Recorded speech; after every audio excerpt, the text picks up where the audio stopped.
ये कहानी है दो दोस्तों की और उनकी दोस्ती की शुरुआत हुई थी अभी कुछ दिन पहले हॉस्पिटल के कमरे से, जहां पर वो दोनों एडमिट थे।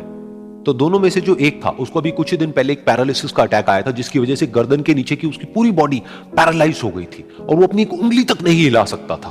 और पूरे दिन जो भी नर्स उसके पास में आती वो उसको एक ही बात कहता कि मुझे कोई ऐसा इंजेक्शन दे दो जिससे कि मैं मर जाऊं, अब मैं और जीना नहीं चाहता, ऐसी जिंदगी का मैं क्या करूं।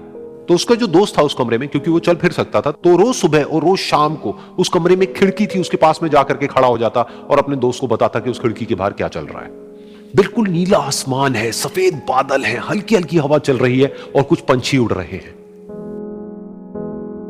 एक बहुत ही सुंदर बीच है जहां पर कुछ बच्चे मिट्टी के घरौंदे बना रहे हैं। कुछ लोग हैं जो वहां पर बैठे हुए बस समुद्र की लहरों को देख रहे हैं। कुछ लोग जॉगिंग कर रहे हैं, कोई एक्सरसाइज कर रहा है, कोई पतंग उड़ा रहा है। वहां पर एक आइसक्रीम की स्टॉल है जहां पर कुछ लोग आकर के आइसक्रीम खा रहे हैं। और सनसेट के टाइम पे जो पानी है वो पूरा गोल्डन हो जाता है और चमकने लगता है।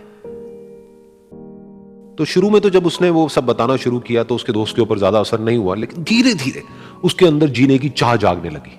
अब वो सुबह का इंतजार करने लगा कि जल्दी से सुबह हो और मेरा दोस्त मुझे बताए कि आज यहां पर क्या हो रहा है। कुछ दिन तक ऐसे ही चलता रहा। फिर एक दिन जब वो सुबह उठा तो उसने देखा कि सामने वाला बेड खाली है। फिर उसने नर्स को बुलाया और उससे पूछा कि क्या वो डिस्चार्ज हो गया है। तो नर्स ने कहा कि आपको तो उन्होंने बताया होगा, उनके पास कुछ ही दिन बाकी थे और कल रात को ही उनकी डेथ हो गई है। यह सुन करके उसके अंदर की उम्मीद पूरी तरह से टूट गई, क्योंकि सिर्फ उसका दोस्त ही था जिसने उसको बाहर की दुनिया से जोड़ा हुआ था, जिसकी वजह से वो जान पाता था कि बाहर क्या हो रहा है और ये दुनिया कितनी खूबसूरत है। कुछ दिन तक तो वो रोता रहा और उसने जीने की चाह छोड़ दी।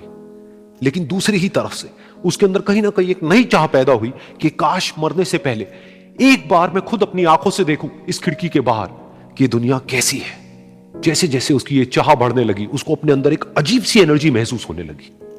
और फिर एक दिन उसने अपनी पूरी ताकत लगा दी और किसी तरीके से वो बेड से नीचे गिरा और पकड़ पकड़ करके किसी तरह से उस खिड़की तक पहुंचा। फिर उस खिड़की को पकड़ करके वो खड़ा हुआ और खिड़की के बाहर देख लिया। लेकिन खिड़की के बाहर देखते ही वो गुस्से से भर गया। उसने जोर से नर्स को आवाज लगाई और जैसे ही नर्स आई उसने नर्स से पूछा, ये तुमने क्या किया, ये खिड़की के बाहर काली दीवार क्यों खड़ी कर दी।